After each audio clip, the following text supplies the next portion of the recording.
अस्सलामुअलैकुम नाज़रीन, JN news HD के साथ मैं हूं नाइला भट्टी। नजर डालते हैं आज की अहम खबरों पर। शहदादपुर से JN न्यूज़ के deputy bureau chief Syed Usman Ali की रिपोर्ट के मुताबिक शहदादपुर बल्दिया इंतजामिया की नाअहली के सबब पूरा शहर गंदगी के ढेर में तब्दील होकर रह गया है। सफाई का अमला हफ्तों गायब रहता है, जबकि कई इलाकों में सफाई का अमला महीनों काम पर नहीं आता। शहर भर में गंदगी के बाद शहरी सख्त अजियत में मुब्तला रहते हैं।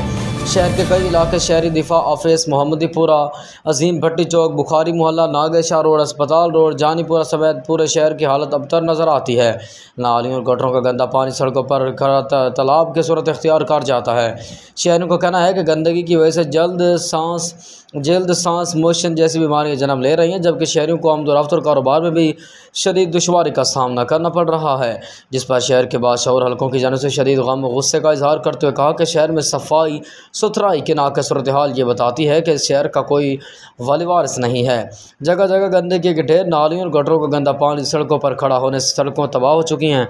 उन्होंने बला हुकाम से अपील की है कि शहर को एक मॉडल सिटी बनाया